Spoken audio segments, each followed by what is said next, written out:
அங்கே இருக்கக்கூடிய சுகுணண்ட கைகூலிகளால் ஸ்டாஃபால் நடந்தது. அவர்களுக்கு எதிராக சட்ட நடவடிக்கை எடுக்க சொல்லி ஒரு இன்கொயரி வைக்க சொல்லி இன்றைக்கு நாங்கள் இந்த ஹெல்த் மினிஸ்ட்ரிக்கு வந்தோம் கொழும்புல இருக்கிற. உண்மையாகவே கோடீஸ்வரன் என்றவன் அந்த எம்பி டிஎன்ஏ சேர்ந்தவன். ஹக்கீமும் சுமந்திரனும் சேர்ந்து பேசியிருந்தா அந்த பிள்ளைகள் அதே ஹாஸ்பிட்டலுக்கு ஸ்டாஃபோட வேலைக்கு போயிட்டு இருக்கு. ஆனா அவர்கள் பேசல. இந்த ஒரு புடவை துண்டு போடுறதுக்கே அனுமதி தராத இந்த கூட்டமைப்பு முஸ்லிம்களுக்கு எதிர்காலத்துல கிழக்கு மாநிலத்துல சீஃப் மினிஸ்டர் தரவா போறாங்க, நில உரிமை தரவா போறாங்க, ஜிஎஸ் உரிமையை தரவா போறாங்க, கரையோர மாவட்டம் தரவா போறாங்க. அதனால தயவு செஞ்சு செல்றன் உங்களோட நாடகத்தை நிப்பாட்டிக்கோங்க.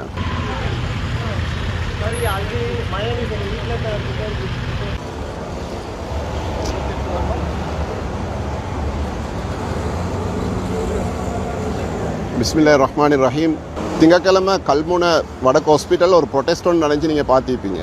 சட்ட முரணான அனுமதிக்க முடியாத ஒரு ப்ரொடெஸ்ட் ஒன்று அங்கே இருக்கக்கூடிய சுகுணண்ட கைகூலிகளால் ஸ்டாஃபால் நடந்துச்சு. அவர்களுக்கு எதிராக சட்ட நடவடிக்கை எடுக்க சொல்லி ஒரு இன்கொயரி வைக்க சொல்லி இன்றைக்கு நாங்கள் இந்த ஹெல்த் மினிஸ்ட்ரிக்கு வந்தோம் கொழும்புல இருக்கிற. உங்களுக்கு தெரியும், மறக்க முடியாத பேர் தான் அனில் ஜெயசிங்க. கோட்டா பவித்ராவுடைய ஆட்சி காலத்தில் மையத்தை பற்ற வைக்கிறதுக்கு தீர்மானம் எடுத்தவர். அவரை சந்திக்க வந்தோம். அப்போ அவர் இந்த மீட்டிங் ஒன்று போயிட்டு இருக்கிறாராம். அவருடைய செக்ரட்டரி டாக்டர் போல் என்ற அந்த கடிதத்தை பாரம் எடுத்தார். தெளிவான தமிழ் பேசக்கூடியவருக்கு தெளிவான தமிழில் அவருக்கு சொல்லிட்டு வந்திருக்கிறோம். அனில் ஜெயசிங்க என்றவர் தான் முஸ்லீம்களை ஜனாசாவை எரிச்சார்.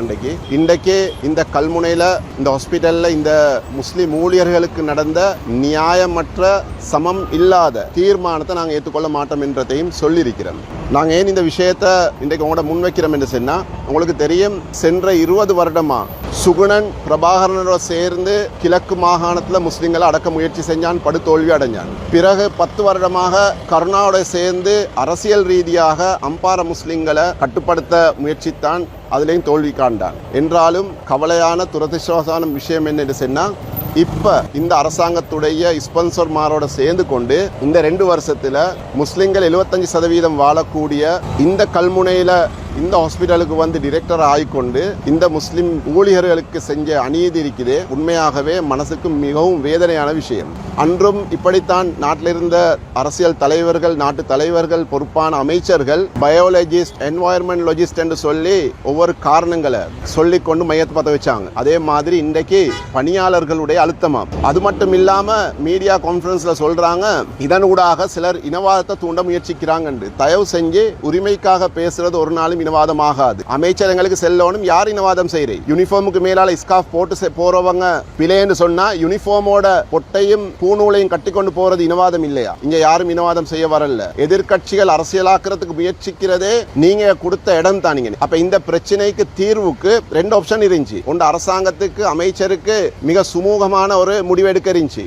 என்றாலும் கூட அவர் யாரோடையும் டிஸ்கஸ் பண்ணல. அவர் அவங்களோட இருக்கக்கூடிய முஸ்லிம் 8 பேரையும் கூப்பிட்டு சொன்னது, நாங்க இப்படி தீர்மானம் எடுத்துக்கிறேன், நீங்க வெளியே போயிட்டு சொல்லுங்க கூப்பிட்டு கேட்கல என்ன செய்யறேன்னு சொல்லி. 2வது ஆப்ஷன் இருந்துச்சு. உங்களுக்கு தெரியும், இலங்கையில் இருக்கக்கூடிய 9 மாகாணங்களில் முஸ்லிம்கள் 100 பிரச்சனைக்கு முகம் கொடுக்கறாங்கன்னு சொன்னா அதுல 80% பிரச்சனை வடகிழக்குல இந்த 2 மாகாணத்துல தான் இருக்குது. அது யாரால இருக்குதோ அப்படிப்பட்டவர்களோட தான் கூட்டமைப்பு சேர்ந்தார்கள். ஹக்கீமும் ரிஷாடும் தமிழ் பேசும் கூட்டமைப்புன்னு சொல்லி. அன்பார்ந்த சகோதரர்களே, இவர்கள் தொடர்ந்து கடந்த 20 வருடமாக அரசியல் ரீதியாக முஸ்லிம்களை அடகு வைத்தது மட்டுமல்லாமல் ஏமாத்தி வந்தவர்கள். இந்த பிரச்சனைக்கு 2வது ஆப்ஷனா இருந்த உண்மையாகவே கோடீஸ்வரன் என்றவன் அந்த எம்பி டிஎன்ஏ சேர்ந்தவன். ஹக்கீமும் சுமந்திரனும் சேர்ந்து பேசியிருந்தா அந்த பிள்ளைகள் அதே ஹாஸ்பிட்டலுக்கு ஸ்காஃபோட வேலைக்கு போயிட்டு இருக்கு. ஆனா அவர்கள் பேசல. இந்த ஒரு புடவை துண்டு போடுறதுக்கே அனுமதி தராத இந்த கூட்டமைப்பு முஸ்லிம்களுக்கு எதிர்காலத்துல கிழக்கு மாநிலத்துல சீஃப் மினிஸ்டர் தரவா போறாங்க, நில உரிமை தரவா போறாங்க, ஜிஎஸ் உரிமையை தரவா போறாங்க, கரையோர மாவட்டம் தரவா போறாங்க. அதனால தயவு செஞ்சு செல்றன் உங்களோட நாடகத்தை நிப்பாட்டிக்கோங்க. கூட்டமைப்புக்கு செல்றன்.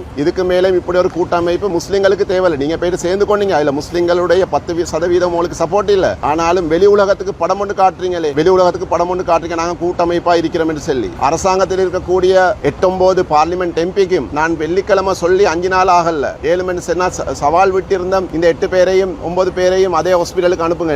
அதுல நீங்க தோத்து போனீங்க. இப்ப ரிசிக்னேஷன் கொடுங்கன்னு சொன்னா உங்களுக்கு அது மிச்சம் வெயிட்டா இருக்கும். உங்களோட மனசாட்சிக்கே தெரியும், உங்களையால ஒன்றுமே இந்த முஸ்லிம்களுக்கு செய்யலாம். ஆனாலும் ஒரு சின்ன வேண்டுகோள் தான், நீங்க 8 பேரும் ஒரு கடிதம் ஒன்று எழுதுங்க உங்களுக்கு தெரிஞ்ச பாசையில எழுதி ஜனாதிபதிக்கு மிகவும் மரியாதையா எழுதி செல்லுங்க. கல்முனை வடக்கு ஹாஸ்பிட்டல் நடந்த இந்த பிரச்சனையில எடுக்கப்பட்ட தீர்மானமானது எங்களால் ஏற்றுக்கொள்ள முடியாதுன்னு ஒரு கடிதத்தை ஜனாதிபதியை கொடுத்துட்டு அதில் கொப்பியை வெளியே போடுங்க. நீங்க உண்மையாகவே முதுகெலும்பு உள்ளவங்கன்றதை நாங்க ஏற்றுக்கொள்றோம். ஆக அன்பார்ந்த சகோதரர்களே, இந்த உரிமை போராட்டம் இந்த விஷயத்துல சட்ட ரீதியாக நீதிமன்றத்தை எப்படி அணுகணும், பார்லிமெண்டத்தினூடாக இதனுடைய சட்டங்கள் எப்படி செய்யணும் என்றதை நாங்கள் தொடர்ந்து முன்னெடுப்போம் என்றதை சொல்லிக் கொள்கிறேன். The Pioneer News website is based in Sri Lanka.